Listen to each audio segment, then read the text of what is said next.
Hello and welcome to another episode of Laptop Retrospective, and today here we have the Hewlett-Packard Stream X360. This is also known as the 11-P010CA model, and this is an inexpensive, small form factor Windows tablet computer. That's a two-in-one. And it's an interesting machine because to me, this is cheap done right. You need to have a certain price point for everybody in the consumer market or you can't sell laptops to everybody. And I think they did a lot right with the X360, even though it is not a super powerhouse machine. So diving right into specifications, it is an Intel Celeron N2840. And you have about 2 gigs of DDR3 low power 1333 megahertz memory. And it has an AMD Radeon HD 8210 graphics chipset inside. So in terms of features, it's definitely battery conscious, which is good. You have a 43 watt hour 3-cell battery on the inside and a 32 gigabyte eMMC solid state drive. The screen itself is a 11.6 inch 1366 by 768 touchscreen display. The bezels are huge, the resolution is low, but it's a touchscreen and it's in a less than 12 inch form factor that is a convertible tablet configuration. How much can you really complain? In terms of ports, we're going to quickly jump through these. On the right hand side, we do have a full-size SD card slot. We have one USB 2.0 and one USB 3.0 on this side with HDMI, our Ethernet port, and our power plug. On the front, we have absolutely nothing, and on the left-hand side, we have the Kensington lock slot, the power button, USB 2.0, our headphone microphone combo jack, and a volume rocker. Originally, they did come with Windows 8 as well as an Office 365 one-year subscription. So if you were a student and you didn't want a Chromebook, man, there's a lot packed into this package. In fact, I would say it's better equipped than a lot of Chromebooks. Although, speaking of Chromebooks, this chassis shares a lot of similarities with how these are put together with the Chromebook line that is currently sold by HP. I'm not sure which came first. It might be a chicken or egg scenario, but it definitely did do a few things right. So let's take a quick look at how you would service a device like this. It is a bit of a unique scenario because we are going to start on the bottom here, and we are going to remove all of the screws that are currently facing us. So we will start in the top left-hand corner and work our way around. It is worth noting that not all of these screws are the same size, so you do want to kind of keep track on a mat or just how you're orienting them on your desk, which screws go where.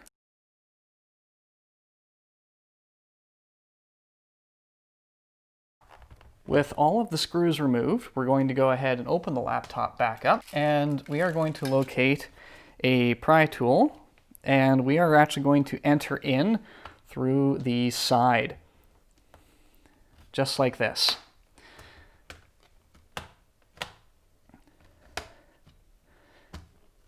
And if it's anything like the Chromebooks, these tend to be pretty tight fitting.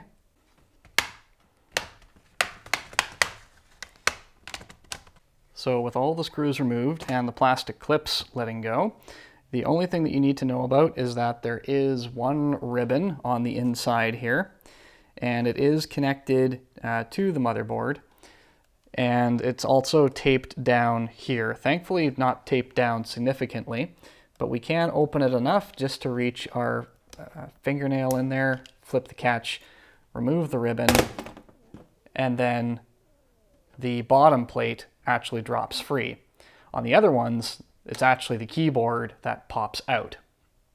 So that is clearly just for this little daughter board, which has the USB 2.0 microphone jack and volume rocker. Once we have all that out of the way though, we can see the rest of the guts here. And if you've ever seen the inside of a Chromebook, this is not dissimilar to what they have. So the battery is of course located right here. We have our Wi-Fi card up here, which again is removable, which is nice to see. We have some thermal shielding here to protect a lot of the more sensitive components. Your CPU, of course, is here, and it gives you little pictograms to tell you that that is indeed hot, so you probably don't want to touch that. If we loosen these two screws here off to the left, and if we loosen 3 screws here, we can remove the battery. And interestingly enough, our audio cables are actually threaded within the battery itself to save a little bit of space. And our battery connector, of course, is up here in the corner of the motherboard at a 45-degree angle, which is pretty unique. And then once we feed the cables all out of the way, we can go ahead and remove this very, very strange looking battery. No space was wasted, that I will say. Once we remove this, we can see that the trackpad is user replaceable, thank goodness. The keyboard is not, it is plastic welded into place. So that is a bit regrettable. The only thing that is not immediately visible is our solid state drive. And there it is right there. So that is the Samsung eMMC hanging out on the board right in the corner. So that is soldered on and not going to be user serviceable. The board is replaceable, speakers are replaceable, the battery is replaceable, and the trackpad is replaceable. Screen, of course, can also be disconnected down here, and that's, of course, the ribbon cable likely for the keyboard. We also have where power comes into the board here, and that is a replaceable connector. So this is actually decently serviceable for what it is at its price point. Some corners are certainly cut in terms of some of the specs, but in terms of build quality and ease of servicing, there's not a whole lot to complain about. So let's put it back together and see what it looks like when we turn it on. All right, so now that we've got this all back together, let's go ahead and open it up. The power button is on the left-hand side, so we'll go ahead and press that down.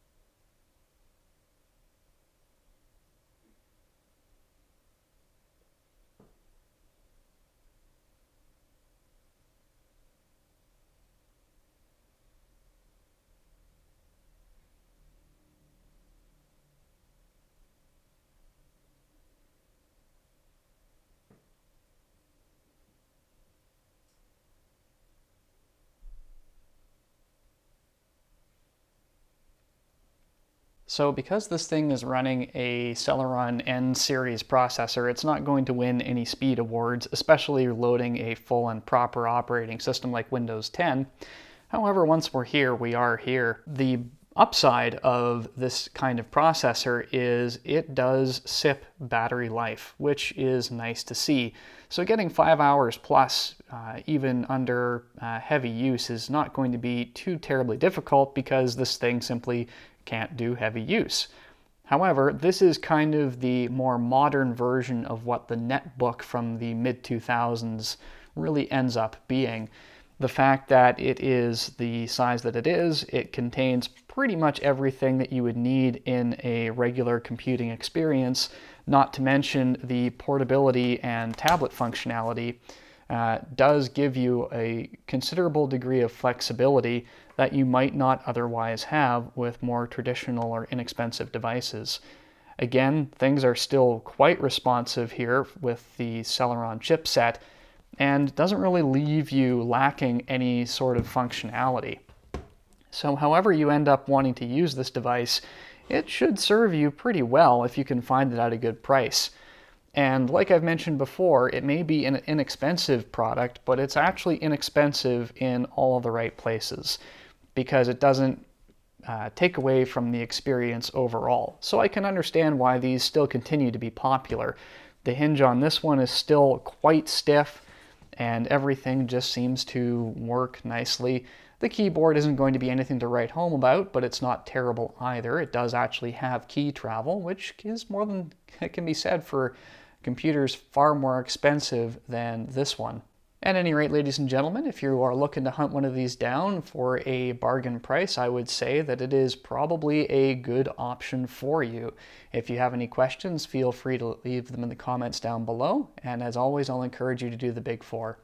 Please like the video, share, subscribe, and hit that notification bell so when I feature another 2-in-1 folding inexpensive computer like this, you'll be the first to know about it. Thank you so much, and I will see you next time.